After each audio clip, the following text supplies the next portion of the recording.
Hello, beautiful people. Welcome back to the Sports Ball Talk Show. Gian, of course, is here, and Frank, of course, is here. It's popping. You can see this beautiful, amazing graphic that is being displayed to you. It is happy Sean McVay and happy Baker Mayfield. We had sad Sean McVay a few weeks ago. Now we have happy Sean McVay. And you want to know why? Because the Rams just had the steal of the century claiming Baker Mayfield, one of the greatest quarterbacks in modern NFL history, and I know that they both agree with me on that. A little bit sarcastic, but anyway, the Rams signed Baker Mayfield, and less than 48 hours, he goes out on prime time football and wins against the Raiders. Not like the Raiders are anything to, be super happy about because, it's a whatever team. But they got Josh Jacobs, the leading rusher this year so far, RB1, and Devontae Adams, who's a wide receiver 4, who talent-wise maybe he's number 1 or 1 or 2. You could have that debate. But they went out and won with Baker Mayfield on less than 2 days of notice. This guy is an absolute monster. I've said before that I like Baker Mayfield. I think that the Rams picked up a stud, and I want to know what they're going to do in the future because, we have to see if Baker Mayfield plays well the rest of this week or the rest of the season, whatever, few games are left. But if he does well, do you think the Rams re-sign him, or do you think they go back to Matt Stafford? Yeah.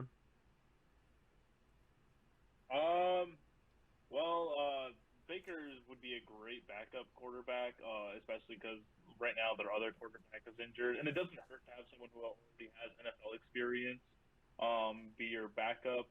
Once Matthew Stafford comes back, though, I feel like Matt Stafford's going to take the reins from there because they have a ton of deep threats, and he's already got that connection with Cooper Kupp. Then Matt Stafford's still got that arm, so if he wants to air it out to Kupp or Van Jefferson, he can.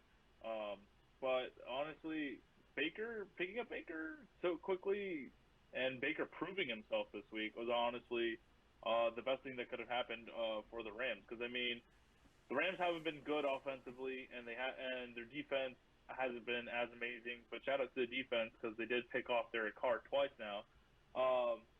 But Baker pretty much helped lead the team to a win. Had it not been for Baker Mayfield, I don't know what Sean McVay was going to do. Obviously, Baker had to learn the scheme and just pretty much listen to every word that Sean McVay had to do, and it worked out for the Rams. It genuinely did. So, looking forward into the future, I just think Baker's going to end up being more of the backup role until Matt Stafford gets better. Because early in the year, we were worried about Matt Stafford getting injections in his arm to heal for some pain. Typical injuries, according to some people, that revolve around baseball players and just the way that Matt Stafford throws, something of the sort. So once Matt Stafford's back, he'll be QB1 once more. Well, here's the thing. I have actually a lot to say about that. 2 things. First of all, unrelated to what Gian said. Go look up the video of Baker Mayfield helmetless, just slamming his head into his teammates with helmets on, because it is just awesome. Watching him do that is awesome. 2, I want to make clear how impressive this win was. Less than 48 hours. Apparently he has a photographic memory. I did not know that. So what few plays he was able to look at on the plane to the game after running through a few minutes of practice, I think is what they said. They ran through a 2-minute drill with him in practice, and that was basically it. He ran the 2-minute drill in the game. They had a minute and a half left, starting on their own 2-yard line, no timeouts, and Baker Mayfield went down there and scored the game-winning touchdown. There was 2 defensive penalties, which obviously helped, but they were not half the distance to the goal penalties or spot fouls. It was I think holding or something like that, something minor that just got him a first down on second down. So it wasn't even anything that was super big. Obviously it helps though, but with your comparison to Matt Stafford, this is one thing that I want to note. Matt Stafford, when he was playing earlier in the season, was horrible. He had the most turnovers of any quarterback when he was playing. He wasn't making good throws, really. Cooper Kupp's there. He's obviously a monster, even with poor quarterback performance. But he wasn't doing well without Cooper Kupp. Baker Mayfield did well without Cooper Kupp. And once again, this is one game. Matt Stafford has proven himself. Super Bowl ring. He's been fantastic. Even on the Lions, he was great. But what if Baker Mayfield wins out the rest of this season? And you directly comparing this season with the Rams with Matt Stafford and Baker Mayfield, it's a relatively comparable number of games, especially if you disqualify some of the games by Matt Stafford that he was hurt and battling injury, because I don't like to count a lot of those because that's not really fair to the quarterback. Look at the number of healthy games that Matt Stafford's able to play. It's comparable to the number that Baker's going to be able to play on the Rams. If he has better stats across the board, which if he plays like he did on on Thursday he will. Then what happens? Because Matt Stafford is older, you're paying him more. You could have Baker for a longer time, get him for cheaper. I understand you spend a bunch of picks, but like, I hate when NFL teams just value picks or what you spend picks on, because if you have a better player, play the better player. And then also Baker Mayfield also has the NFL record for furthest thrown pass. So arm strength, I don't even know if that's really a factor, because I think it was 2 years ago he set the record for the longest NFL throw by a quarterback, which not saying that, in terms of accuracy as well, it's better than Matt Stafford, but there are a lot of upsides to Baker Mayfield, especially now that the first time he's ever had a good coach, and once again with no notice went out there and balled out all night. Like, let's say the remaining few games of the season he throws for roughly 300 pass yards and averages 2.5 touchdowns, 0 turnovers, and maybe 1 or 2 turnovers all season. Then what happens? Like, he's going out there and playing like a top 5 quarterback with Sean McVay. Like, this is his chance to prove it that he can do it, because he has no excuses at this point. The Rams are still hurt, but this is the best situation he's ever been in, even on such short notice. So if he goes out there and balls out, then what happens? I think that at the very least he's better than several starting quarterbacks. Even, like I said, if he plays exactly like he did on Thursday, I think he's better than Deshaun Watson and Jacoby Brissett at this point, which, once again, Deshaun Watson, like we said last week, a little bit finicky because he hasn't played in a couple years, so let's give him time, but he's better than any of the Jets quarterbacks, even though Mike White's balling. Baker Mayfield played better because he has less turnovers. To Marcus Mariota. Better than Marcus Mariota. Baker, yeah. I'd take Baker, which... Yeah. And side note, Desmond Ridder is now starting for the Falcons. They're benching Marcus Mariota, which I think is a good play. Like, if we're going to lose this season, let's go and get Ridder some reps. But I'd prefer Baker, I think, just seeing what he's done. I think he's better than Panthers quarterbacks, even though he just got cut from that team. I think you look at what he can do outside of that team versus what people like Sam Darnold done outside that team. I think Baker Mayfield's a better quarterback. I think the Panthers just suck. I think he's better than... I hate to say better than Tom Brady this season, but if he plays like he did on Thursday, Tom Brady's been horrible all season. Like, I think that the Bucs would... I mean, they have backups, but the Bucs would be a team that could sign him because he's serviceable there. The Saints, Andy Dalton's getting kind of old. Jameis Winston's battling injuries. They would be a team, and that's just the few off the top of my head. I think there's plenty of teams that would benefit from a Baker Mayfield that played on Thursday. And so there's also this crazy hypothetical, not going to happen, but there's someone that has bet on it, because if the bet is out there, someone bets on it. The Rams win out the rest of the season, and a few things go their way. They can make the playoffs. Let's say they do that and go win a Super Bowl with Baker Mayfield. Then what happens? You can't not re-sign the guy who just won you.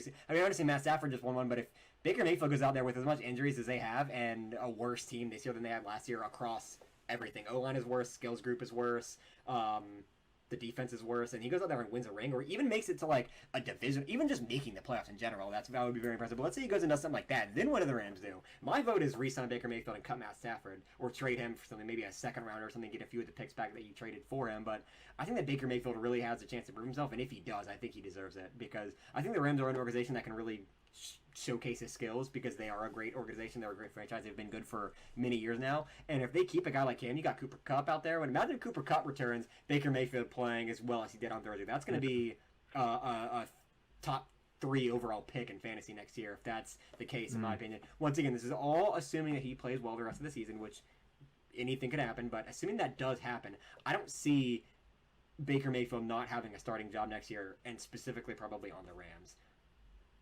I think that, looking at the rest of their games, I think 3 out of the 4 of them are very winnable. I think they could beat the Packers. I think they'll definitely be able to beat the Broncos if they play like they played on Thursday. I don't know about the Chargers, just because the Chargers have been hot, and that's a Sunday night game. But then the Seahawks, I think, also is a very winnable game for them. And, like you're saying, like, they are playing with the team not even at full strength. I think it'll be exciting to see what Baker can do with a coach like Sean McVay, who's actually, knows what he's doing and is not, in a dysfunctional locker room and organization like the Panthers and, even more so the Browns. I think it'll be interesting to see what he's able to do with that, and with the weapons that they have. I think in the draft, if they are able to get a decent running back who's better than Cam Akers or Darrell Henderson, or if this new guy that they have is able to do something good, I think that really gives them a chance to do well, and I think that Baker could potentially get that starting spot. And again, I'm not the biggest Baker fan, but I think that's a possibility, just after what we saw One other thing, and I don't know if you guys saw this, but I just thought it was interesting was both of the last, I think, Thursday night games ended the same way where there was with the Bucks Saints game, there was a field goal with not too much left in the fourth quarter. Then the opposing team, so the Buccaneers, got a touchdown pass and then another touchdown in the last 2 minutes of the game, and that's exactly what happened with LA. So just kind of interesting because it was the same score, same type of game. So yeah, I think that his connection with Von Jefferson is really good as well. That he talked in a post-game conference about his connection to Von Jefferson, even before college. He was trying to get him to go to the same college as him. So slight fantasy advice, I guess, if you really need a flex spot or you're really bad on wide receivers, go get Von Jefferson, because I think that's going to be his number one target going into the last few weeks of the season. But before we move on, I'm going to give you what it takes for the Rams to make the playoffs, because it is possible at 4-9 they can still make the playoffs. Here's what must happen: the Rams must win the remaining 4 games, obviously. The Commanders or the Giants must lose all of the rest of their games, because they currently have the 2 wildcard spots and they're at 7 wins, and so the Rams winning all of theirs and one of them losing all theirs would put them 1 win above. If they have the same record, even if they win 1 game, doesn't matter, because the Giants and Commanders both have a tie instead of a loss. So one of those needs to lose all their games. The Rams must win all of them. The Seahawks have to lose out. They have to lose every game for the rest of the season. And then no other team can finish with more than 7 wins. So the Lions, Falcons, Packers each have 5 wins at the time of when I'm reading this article for what it takes to win, have to lose out. I don't see that happening, obviously, but just want to throw it in there. It is possible, and I think that at the very least, it's possible to win out for the rest of the season, and then secure himself maybe a job next season. But we're gonna move on to a divisional rival of theirs. We're gonna go to the 49ers. I love talking about the 49ers, and I'm gonna keep talking about them because I love this team. Brock Purdy, he is a young Tom Brady. They went out and absolutely slaughtered the Buccaneers. Brock Purdy looks amazing. Mr. Irrelevant. Everyone loves talking about that. I think it's a great story. Tom Brady had the same thing. Obviously, let's not make comparisons yet because that's just ridiculous. But Brock Purdy looks good. And I think I'm going to rescinding my 49ers pick for the NFC. If he plays it the way, if he continues to play, which has been a couple weeks now, so I think it's enough to, show that he can do it. I think that they still go on. I think that he's fitting Jimmy Garoppolo's role as well as Jimmy Garoppolo did. He's not as experienced. Obviously, he has no playoff experience. That's a little bit risky. Especially being a rookie, you can't expect him to have as much playoff composure and calmness, no stress, get into him, that stuff like that. Jimmy Garoppolo has proved that he has. But it's definitely possible. They just went out there and absolutely destroyed. And they're currently sitting atop the NFC West. They have a decent schedule the rest of the season. They're definitely going to win a couple more games, but the one thing I want to talk about this game, other than giving Brock Purdy some praises, what do you think they do this offseason? I'm going to give you the same hypothetical I gave with Baker Mayfield. The Niners are probably going to go to the playoffs. How much of the playoffs do you think that they have to win to make Brock Purdy the starter next season and just completely ignore Jimmy G and Trey Lance? Because it's very possible that they go in a Super Bowl, but even if they go to the NFC Championship game or lose in the Super Bowl, do you think that Brock Purdy gets the starting job? Because I think that, the situation he's been put in, getting thrown in there, being not even the first backup, and then getting thrown in and balling out like he has. If they go and win a Super Bowl ring, you have to make him the starter, because you can't not start the guy who just won you a Super Bowl. But if they, let's say, go to the Super Bowl but lose to the Chiefs, do you think they make Brock Purdy a starter? What does it take, do you think, for the both of you? What do you think it takes for him to be the starter? Well, first of all, I have a question for you, Ethan. Are you wanting a Brock Purdy jersey rather than a Jimmy G jersey if you win our picks? Nah, probably not, because he hasn't done anything for me personally. But I do like Brock Purdy. He's a great guy, great quarterback. But I'm not real. I just said I love the Niners. They're not my team, so I'm not going to go for the third backup of the team that I just like. But I do love the Niners. I love their story. I love George Kittle, Deebo Samuel. They're all great. I love the 49ers, red and gold. I love those 2 colors. But anyway, no, Brock Purdy will not be my jersey pick if I win the picks this season. But yeah, back to the question. What do you think it takes, Frank? Let's say you were the owner of the 49ers. At what point does, assuming let's say he still plays well, gets good yards, good completion rate, good touchdowns, how far does he have to make it into the playoffs for you to say, all right, he's our guy? Keep in mind, you can pay him a hell of a lot less than you can pay Trey Lance and Jimmy Garoppolo. Yeah, I think he has to win the Super Bowl if he's going to do that. I just don't see them moving away from Trey Lance, especially since, um, you know, slotting Brock Purdy in like this. He is showing that the quarterback doesn't necessarily matter. They spend a lot of time, picks, and drama on Trey Lance over Jimmy G, and then Jimmy G gets it, and then it's obviously next man up. I think that what you really have to take out of this is that Kyle Shanahan is that guy in terms of coaching. He doesn't. It really doesn't matter what quarterback he has. He's going to do well regardless. We'll see how much the injury to Deebo Samuel affects them.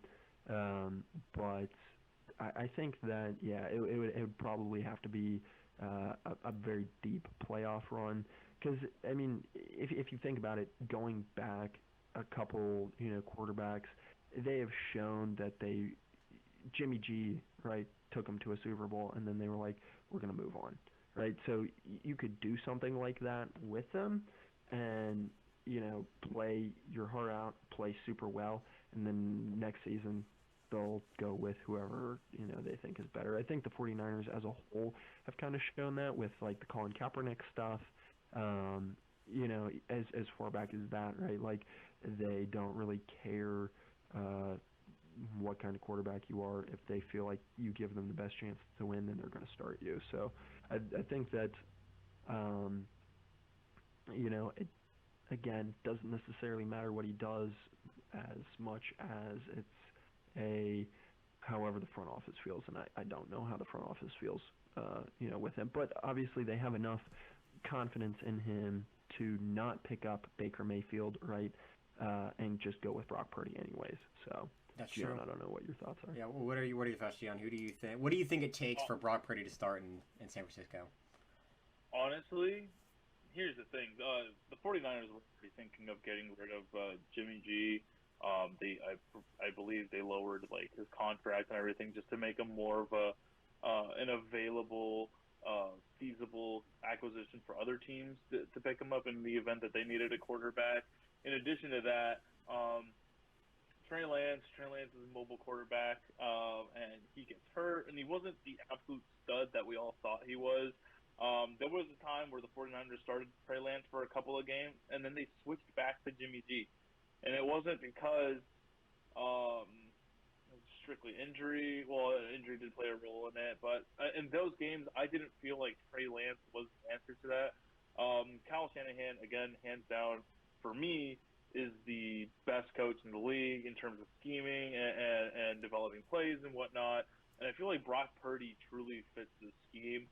If Brock Purdy wins out the rest of the games in the season, and in addition to that, maybe one playoff game, I think that'll solidify his position there, because the kid's already put up two 30-plus point games now, and against the Dolphins, who supposedly have a high octane offense. Although I will say, for playing against and practicing against 49ers defense definitely helped Brock Purdy out.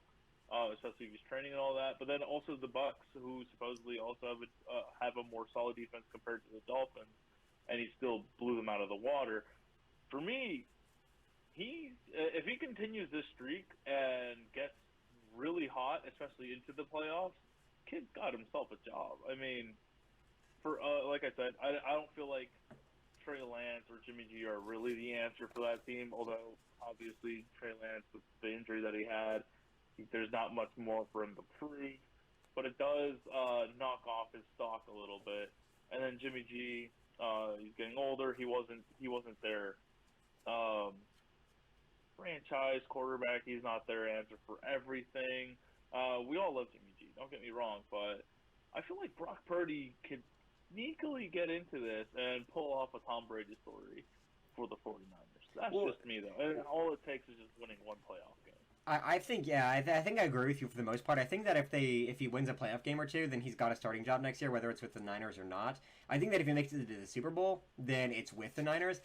Here's the thing: I think they're moving on from Jimmy G regardless, which Jimmy G was questionable because one, they wanted Trey Lance to start, and two, because Jimmy G didn't play that well last season. But this season, he played very, very well. So I think same thing I said with Baker Mayfield. I think there's multiple teams that Jimmy G is better than the starter of. Falcons being one, Saints being another, Panthers being another, and Bucks probably being another. The entire NFC South, I think he can go there and start next year and improve the team, because all those teams either have subpar quarterbacks, they are developing, or they are about to retire. And I think that Jimmy Garoppolo is a really great guy to pick up to help develop a young quarterback. So maybe the Niners keep him for that purpose, but someone like the Falcons, where they're trying to develop Desmond Ritter, Marcus Mariota is fine, but Jimmy Garoppolo has been to a Super Bowl, so he's got that experience that he doesn't have that could be lent to Desmond Ritter if that's your guy going forward.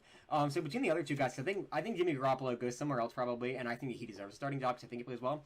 Trey Lance, Brock Purdy, they invested more in Trey Lance, so I think they'll probably go with him unless, like I said, he makes the Super Bowl. But the thing is, and I've said this before, quarterbacks take a while to develop, and I hate when people nag on them too quickly for developing too slowly, but from what we've seen so far, being a starter, Brock Purdy is better than Trey Lance. I think both of them will be fine in the NFL because there's still time to develop. But if Brock Purdy takes you to a Super Bowl in his rookie season, having no development yet, imagine what he does developing under Kyle Shanahan's offense and with maybe someone like Jimmy G teaching him. Then I think that he's a clear guy going forward, and I think Trey Lance starts on another team. So I think that the 49ers have 3 starting quarterbacks on their team currently, depending on where they go and how the whole offseason breaks down. We'll see. Jimmy Garoppolo may want to be a backup and just kind of help some of these younger quarterbacks get better, but I think they have 3 starting caliber quarterbacks. So I think that the Niners offseason is going to be what's really fun to watch, to see what they do with all 3 of these guys, unless Brock Purdy sucks, in which case we know it's going to happen. Going to start Trey Lance again and do whatever with Jimmy Garoppolo. But I really hope he at least goes to the Super Bowl or makes the NFC Championship game and puts up a good fight, and it's not his fault they lose, because I want Brock Purdy to be in discussion for the Niners starting quarterback next season, because I just want to watch that drama unfold. That's enough about the Niners. We will move on to the best segment for Gian. It is the World Cup. Argentina has made it to the World Cup finals, and unfortunately Ronaldo is gone, sadly. So Messi is doing this for Ronaldo, he's doing it for Neymar, he's doing it for all these guys that have fought so hard, been top tier guys their entire careers, but fell short of a World Cup. Messi is doing it for them, and anyone who does not want Argentina to win, unless your country is the one that's there, then you need to change your mind. I understand if like your country's home team is in the World Cup, you got to root for them. But if your country's not, then root for Argentina, because this needs to happen for all these soccer legends that have For history. for history. I was hoping for a Portugal-Argentina World Cup. Knew it was too good to be true. Fortunately, Portugal lost, but Messi can still go get one. So let's talk about it. Gian, I know you have a lot to say about what happened today in their game and just in general about the World Cup. So let me get your thoughts. Today's game, Argentina. I love you guys. You guys are monstrosities. Oh my goodness, what a game! Phenomenal penalty by Messi, and I was left speechless by the second goal. That deserves a Puskas. And then third goal, Messi just bobbing and weaving. He cannot be touched. You can take attributes from all the better players. I would argue Ronaldo's the best striker in the world. Messi's still a phenomenal striker. De Bruyne's a great midfielder. Messi's got that vision. Mbappe is pretty fast. Messi still has that speed. Let me tell you something. Messi's got the best attributes that every individual player can possibly have. Not defensively, more so offensively. He's got that vision. He's got that dribbling ability. He's got that brain. The guy knows what's going on in the field at all times. He can size up players of all different sizes. The guy's a monster. He's the best player in the world, hands down.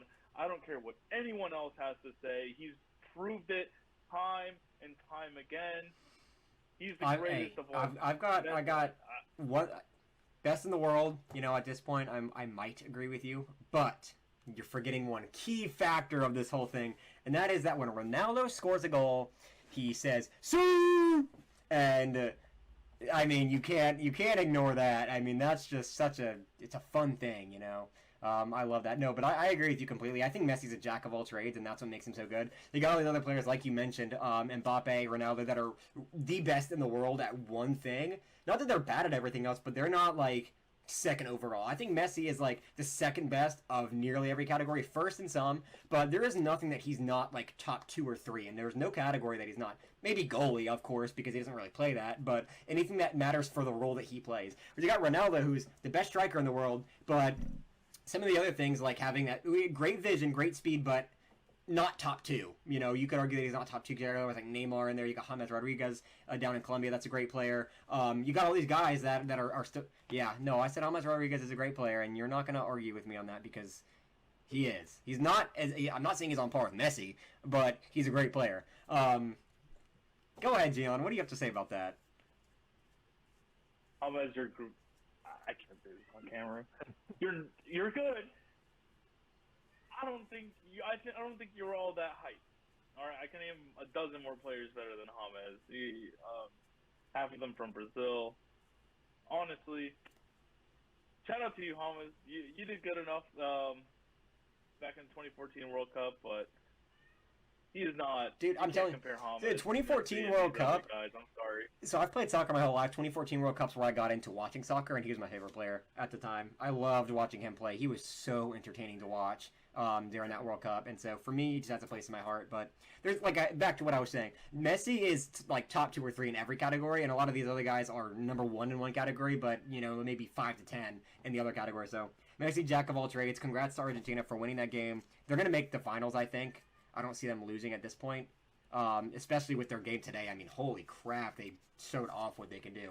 Even though I mean, Messi scored a goal and then Alvarez scored 2, so it's not even like it's a one-man show. You know, they got a fantastic team all around. They shut him out, let him score 0 goals, scored 3 of their own, and at least last I checked, they didn't even maintain possession for the majority of the game. They had possession, I think it was like 38% of the game whenever I checked.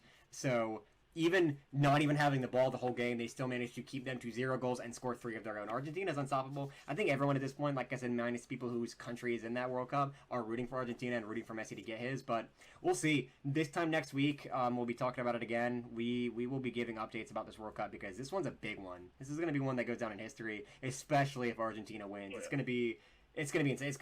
You know, I was saying before that Portugal-Argentina World Cup. What was that? The finals this weekend, so I can't wait. I can't wait to watch that. Oh yeah, no. I mean, I said that Argentina-Portugal would be the most watched sports event in history, which it would be if that were the case. I still think this will be one of the most watched if Argentina makes it, because even those who were... what I've been seeing a lot over social media is all the Ronaldo fans are now Messi fans. Like, you know what? Ronaldo couldn't do it. Messi, you go out and do it for him. Go out and do it for the guy that couldn't get there. And I'm one of those guys. I'm a big Ronaldo fan, but at this point, I'm like, hey, Messi, you got to go out there and do it because between the two of you, you're 2 of the best. You're the 2 best in the world. You know, you guys have such massive name recognition. You're fantastic at the sport, but you're also very good off the field. And that's one of the big things that I love about athletes is when they do a lot off the field. They're very good to their fans. They're very entertaining. They're very philanthropic. If I could say that word. So I love these 2 guys, but Messi's going to go and do it for Ronaldo, and I love that as a Ronaldo fan that he's going to go out there and win it for him. So Messi got my full support. Obviously, he's got Gion's, and Frank, I'm guessing, also agrees. Yes. So we'll come back next week and talk about this World Cup. But for now, we're going to move on to a darker note. Bum of the week is the Vikings defense. This week was hard to pick one because there were a bunch of players that didn't play well, but it was like, you know, they didn't play bad enough to be like the bum of the week. And so I was looking at stats of various guys. Like the Vikings also was like, did Kirk Cousins play bad? No, Kirk Cousins played fine. Did Justin Jefferson play bad? No, Justin Jefferson played great. Looked at the Cowboys barely winning against the Texans. Like, did Dak Prescott play bad? I mean, he didn't play his best game, but he didn't really play that bad. And so I looked to try to find a bum of the week, and it is the Vikings. The Vikings are horrible. They allowed, I think, 34 points. They got 0 sacks, 0 forced fumbles, 0 fumble recoveries, 0 interceptions. They got zeros across the board on every factor. They allowed a ton of yards, and they allowed a ton of points. So Vikings defense is bum of the week, and I want to talk about the Vikings real quick because obviously they have the lowest point differential of the, quote, top-tier Super Bowl teams in the NFL right now. What do you guys think means for the Vikings? We'll go on to the Lions in a second because I know we all want to talk about that, but what about the Vikings? This defense that puts up no numbers against the Lions, which I understand, divisional opponent, Lions are hot right now, but the Lions aren't going to be better than anyone they play in the playoffs. They're not going to be better than the Cowboys or the Eagles that they play in the playoffs. It's like, when you get to the playoffs, they're all good teams. And so you can't be like, okay, well, like, the Lions are good, but it's like, yeah, they're going to play good teams in the playoffs and all the way up to the Super Bowl. Play the Bills or the Chiefs in the Super Bowl, they're going to get destroyed. They're going to get blown out. So, like, what do you guys think this means? Like, what does the defense need to do? Because at this point, you can't go make a trade. You can't go make a big signing. It's just a matter of figuring it the heck out. And they haven't been bad all year, but playing games like this, you can't afford that. You can't afford a single one of those in the playoffs. If you have even one bad quarter or one bad half in the playoffs, you are done and your season is over. And I know Vikings fans have been waiting for a long time for a Super Bowl ring, and this season is one of the ones that they think they can really go out and get it. So, Vikings defense bum of the week. Hopefully you guys, every single one of you watches this show and acknowledges that you were bummed this week, and you go out there next week and make it better. I'm not a Vikings fan, but for the Vikings fans, I want them to at least have a shot. So, bum of the week. I think first of all, I mean, just my thoughts on the defense. While Gion's looking at what he's going to say, I think a Ladybug could play better coverage than the secondary of the Vikings. I mean, it was atrocious. They just looked disorganized. To allow Jared Goff to pick them apart like that, and just have the game that he had. When again, right, the Lions are streaking, they're hot. MCDC is doing a fantastic coaching job, but there's just no excuse as a Vikings team that is as talented on paper as they look, to give this up. And I think this kind of highlights something that's been happening all season with their defense, where they have been, the sins of the defense have been covered up by the fact that the offense is so high powered that they have Justin Jefferson, Dalvin Cook, and Kirk Cousins really picking up the slack. Adam Thielen, TJ Hawkinson picking up that slack that the defense has. And if they're in a close game, they can count on that offense that is so prolific to go and score them a touchdown if they're down by 3 points and win the game for them that way. So I think that it just kind of highlights something that it has been a chink in their armor so far, and hopefully they get it fixed. But I think at this point in the season, I don't really see the defense making a turnaround at all. So all right, what about you, Dylan? What are your thoughts? Yeah, no, I agree with you completely, Frank. And this hasn't been something that's been happening just this season, last season as well. I'm looking at all the Vikings scores. I mean, dude, almost every game is a one-score game, or it's either a one-score game or they're getting blown out. The only people they've blown out this season so far are the Packers, and that was the first game of the season. But statistically, the Packers always lose their first game or something like that. But I mean, like, every game is close or one score. If they win, it's like a one-score win. And dude, I don't know what's up with this Vikings defense. And it's not just this year. Like I said, it was last year. But there are some teams where I would argue they should be blowing out, and their defense shouldn't have as much trouble stopping. I mean, if it were the Bills wouldn't have hard stopping, or Patriots. Whatever, there are certain teams that their defenses come out and they hold the opposition to a certain score limit. Like, I think they're number one or number two for points allowed, because the Vikings just have their defenses. Well, supposedly Cameron Dantzler is supposed to be back there, helping out the deep threat, but they're getting burned every single time, and it's not just once or twice; it's just every time. DJ Chark, shout out to you. Jameson Williams, shout out to you. They burned the corners, and it was just a one play Jared Goff toss. Jared Goff saw that the defense, the corner couldn't stop him. These were plays, first play of the drives that were just getting into the end zone, and it isn't just the first time this happened. So I mean, I am hoping Vikings next upcoming draft, you guys invest in your defense, because man, like, this is kind of sad, dude. Like, you can't have. I would say the Vikings are comparable with the Lions in that they have a high octane offense, but now that the Lions defense is getting healthier, they're showing up. Right now, the Vikings defense actually, for me, looks worse than the Lions' defense. Oh, I agree completely. I mean, especially, I mean, this is a direct comparison. This past week, and I mean, on paper, the Vikings are obviously better. Kirk Cousins, probably a better quarterback. Justin Jefferson, better than anyone on that freaking skills group on the Lions. Same thing with Adam Thielen. Adam Thielen, even though he's wide receiver 2, whenever he was a wide receiver 1, absolute monster. He's an absolute monster in the red zone, Adam Thielen. Always has been. TJ Hawkinson, obviously, had his, rivalry game, and they sucked. Dalvin Cook, obviously, a fantastic running back, and they just sucked. And I think I agree with both of you. I mean, I don't know what the Vikings defense needs to do at this point because they've played poorly all season. The only game that they really did good on paper was the Packers game in Week 1. Even that wasn't even like, oh, they did crazy, got 10 interceptions. It was just a decent game. So I don't really know what they do with this. The Packers having struggles with Christian Watson playing terribly, Aaron Rodgers playing terribly, and that was just making them look good. Where if you play a team like the Packers, who's been just absolute dumpster fires, of an offense all season, that's bound to make the defense look good. So yeah. So super quick before we move on, we talk about the Lions every week, so I don't want to just beat the horse dead, but I want to brag about the Lions for a second. I think they're making the playoffs. I said it a few weeks ago. I'm going to say it again. They're making the playoffs. They have continued to show out. In the last, Jared Goff has not had a turnover since week 9 against Green Bay. He threw 1 interception, and then that was one interception since week 8, because week 8 he had no turnovers either. So since week 8, he had 0 week 8, 1 interception week 9. Week 10, 11, 12, 13, and 14, 0 turnovers, and he's had great stats. This past week, 330 yards, 3 touchdowns, no turnovers. Jared Goff is playing his ass off. Jamal Williams is obviously good. Jameson Williams is back. You got Aiden Hutchinson on defense. You got DeAndre Swift, who questionable, but he's still there, making plays whenever he needs to. Got some, not this past week against Vikings, week before that, he played very well. So the Lions are doing it. Motor City Dan Campbell, they're going to do it. They're going to make the playoffs, and I love it.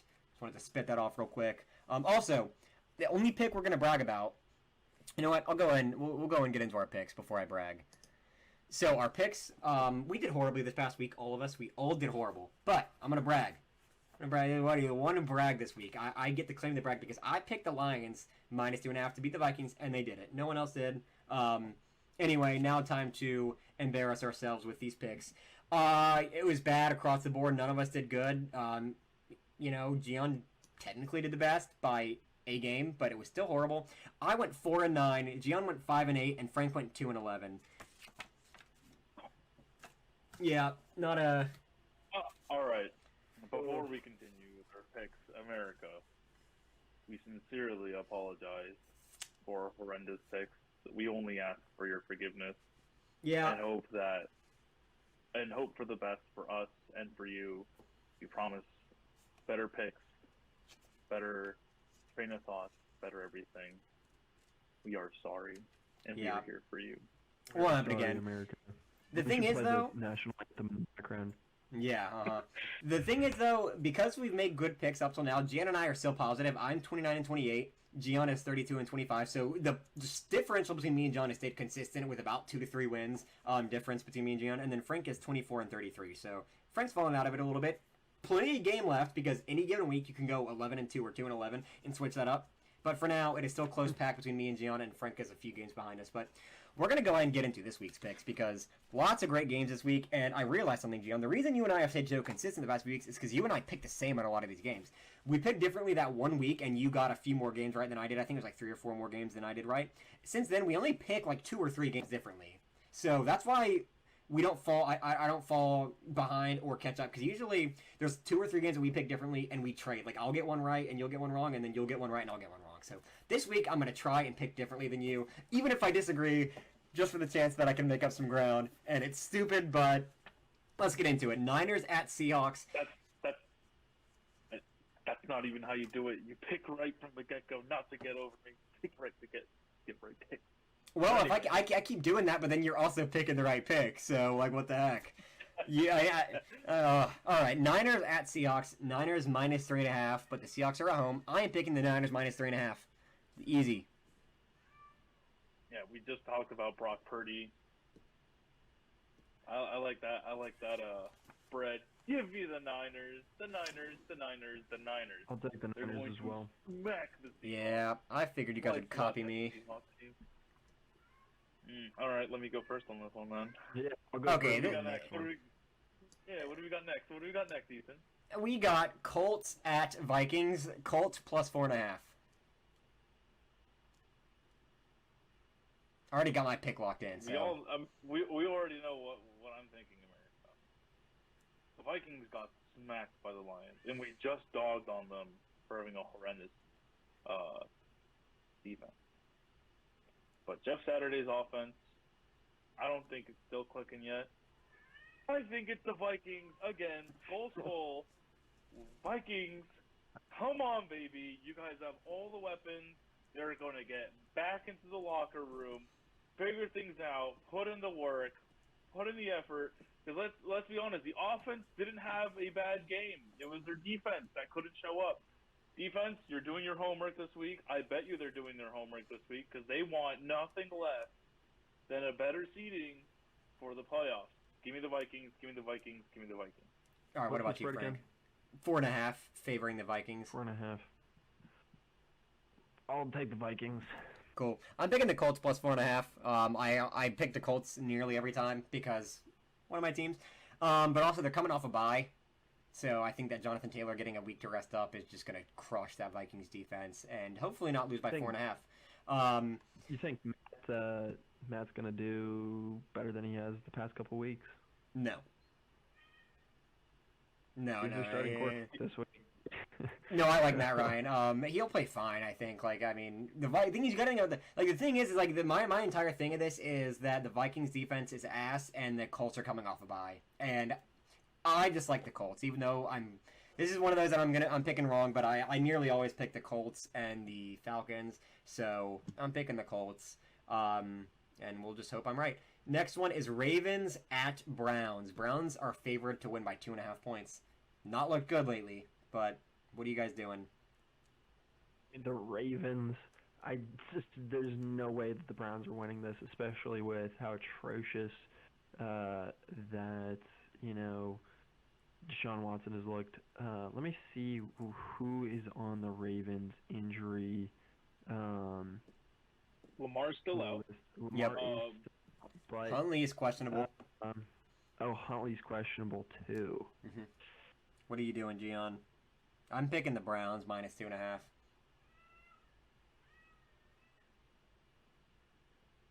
My brain is saying the Browns, but my gut is saying the Ravens. Give me the Ravens. Give me the Ravens. Give me the Ravens. Their running backs are back. Both Gus Edwards and J.K. Dobbins. Shout out to them. They had a great game. That's true. You still have Mark Andrews out there.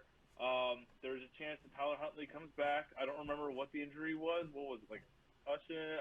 Or what was the injury for Tyler Huntley here? I know it was a very mild injury. Like, it wasn't enough to rule him out. It was just like, we'll see. Like, I think it's a day-to-day thing.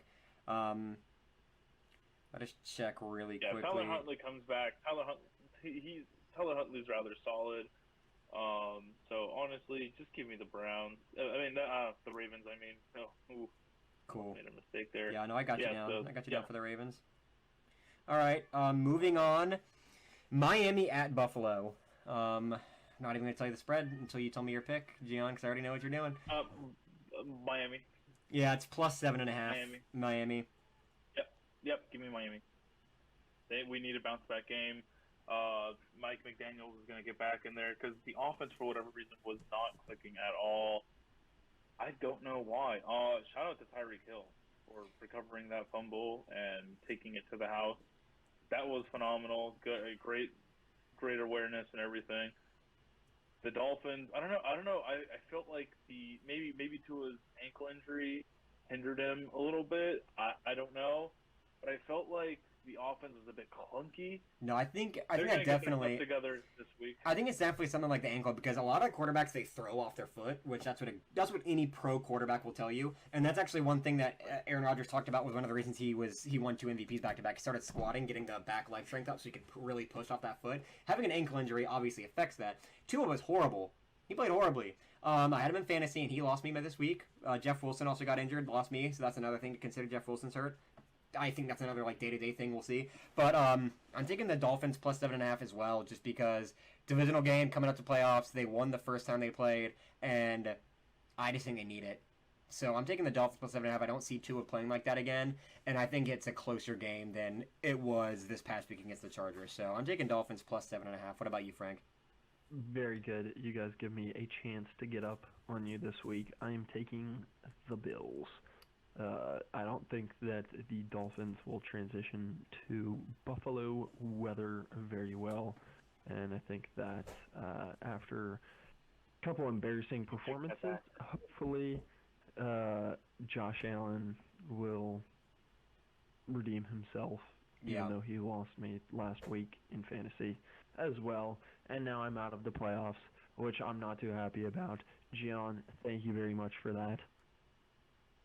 Yeah, just a quick look into our playoff fixtures. By a miracle, I am in the playoffs, and these two bozos are not. Yeah, you got handed a playoff victory, so don't even try and brag. The guy who played against you said, I'm going to bench all my starters because I'd rather you make it than someone else. I was semi-handed the playoff thing. The guy wanted a different seeding, so he did not play James Conner, and all I had left was the New England defense, who had to put up 19 points exactly for me to win, and they did just that. So, yes, was I handed the playoffs? Maybe. No, you were, because let's say, I agree with you. Like, it's not like he did it so you could get the playoff spot. He did it so he could have a better seeding, but still, inadvertently, you got handed a playoff spot. Hey, go win it, all right? I'd prefer you than anyone else in that league, but let's not pretend like you earned it, all right? I'll win it for the boys. No, I earned it because I started off 0-6. It was bad. It's a big. It's a team, and we started off. Everybody loves Comeback story. the underdog, and Gian, you gotta win this for the boys. So we'll playing get the same you. guy in the playoffs first round. So Okay, yeah, let's Pretty see. going down. Falcons at Saints. Saints minus 4.5. Falcons at Saints. Saints minus 4.5. I'm gonna say Desmond Ritter surprises everybody, and I'll take the Falcons. That's actually a really interesting game. Yeah. No idea if Desmond Ritter is gonna play well or not. That's the thing. That's when this one's a coin toss. Yeah, it absolutely is a coin toss. Let's see here. Who's hurt? Jawan Johnson and Mark Ingram. Mark Ingram is out. But, I mean, that doesn't really matter. They have Alvin Kamara, Marcus Mariota. This is...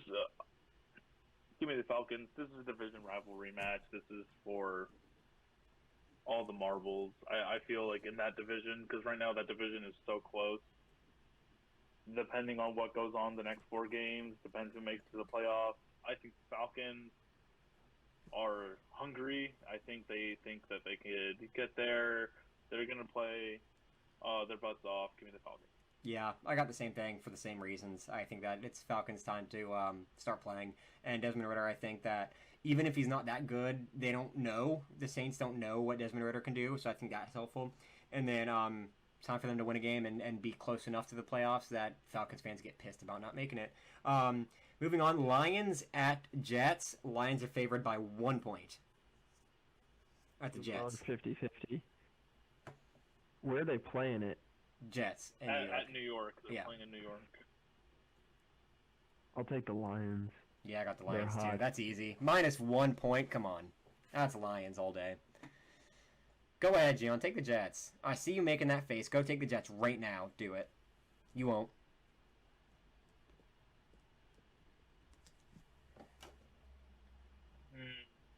I don't like this. The spread's too tight. It can go either way.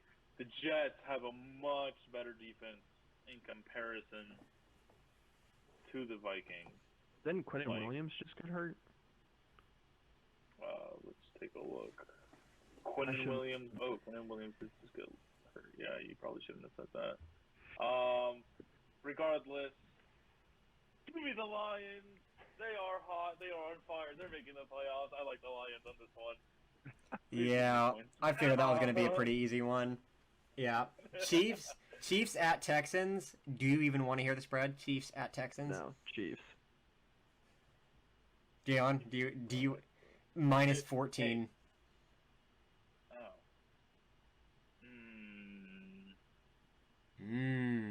A lot of Here's the points. thing. Damian Pierce is hurt. Yeah, I'm taking the Chiefs minus Damian 14. Pierce is hurt. Give me the Chiefs. Give me the Chiefs. Pacheco's getting better each week. The Chiefs are hot. Yeah, minus 14. Too many points, but it's the Chiefs. The Chiefs are the one exemption to the too many points rule. In the Niners. Yep. Really, because the Niners have done that a few times as well. But moving on, another, I think, pretty easy pick. Philadelphia at Chicago. Eagles are favored to win by 9 points. By 9. Against the Bears, yeah. Do we know if Justin Fields is back. Is Yeah. he? No idea, but I don't really think that matters. they just came off a bye though? Oh, that's true. They are coming off a bye. Justin Fields is healthy. Coming off of Justin Fields is healthy. Oh, that's true. They're coming off a bye, and he's healthy. Maybe that's why the spread is 9 and not more. Interesting. I'll take the Bears. They're at home, too, the Bears. Dang, dude. It's actually a tough one now that I think about it. I need to check the weather in Chicago. It's not going to be good this weekend. It's going to be rainy, I think. I don't think that matters, though, because I think Right, both teams play in similar conditions, so I don't really think that affects one more than the other. What do I do here? What are you thinking, Gian? Philadelphia has a much better passing game, so if that's nullified by the weather. Give me Philly. Give me Philly. Give me Philly. I mean, Philly's been on fire. Nope. I feel like this is the one game that Philly loses before the playoffs. Like every time, like whoever's like leading everything, they lose to some dumb team that isn't that phenomenal as they're heading into the playoffs. I hate to do this here. Give me the Bears. I don't like this. I don't like this. I was. It's gonna be a shootout. Boston football team. I was hoping you were going to pick the Eagles because I'm on the same page. I said it a couple weeks ago, actually. I was like, I think at some point the Eagles are going to lose a couple. And I think this is where it starts. At home for the Bears, coming off a bye. Justin Fields is healthy again. Or I think it's time for the Eagles to lose a game. Anyway, moving on to... I'm sorry to switch. I'm sorry to switch. I forgot Dallas Goedert's coming back. Give me the Eagles. Oh, Dallas Goedert's coming back. Oh, man. You keep throwing me... I'm still going to take the Bears because I don't feel like rewriting... I don't feel like rewriting my pick, but I'll write down Eagles for you. I'm feeling nice. That's a huge thing for their offense. Yeah, that is. Dallas Goedert's a dog. Oh, I'm going to... Oh. Not too late. You can change it still. It's not too late.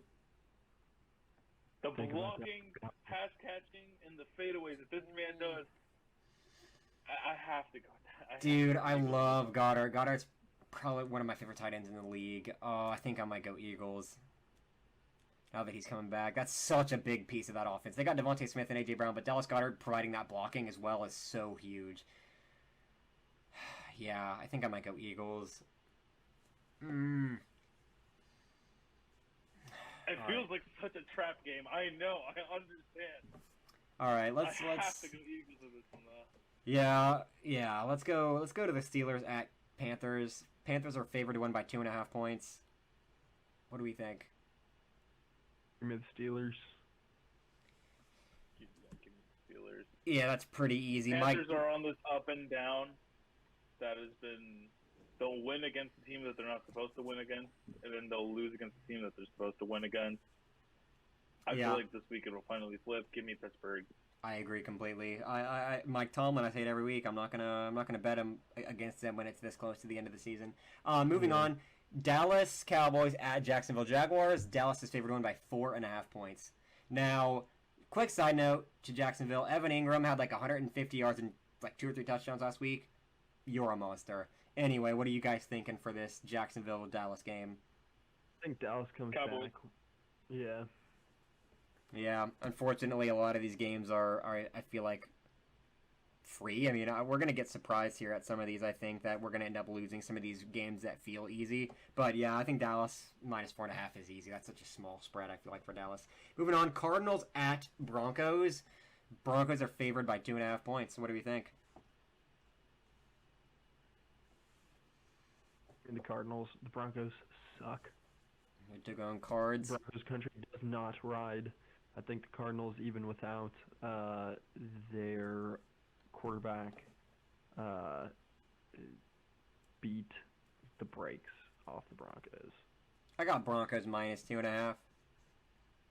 Probably the only time I'll ever pick the Broncos, but they're at home. Despite losing, they actually played really well last week. Their offense finally got it together, which it's a divisional game, so it's different, but they still got it together last week, so I think they're going to be a little hot after that, and it's at home. Minus 2.5. I got the Broncos. Broncos. Yeah, of course, you're copying my pick, Gian. All right, Patriots No, it's just that's the right pick. Patriots at Raiders.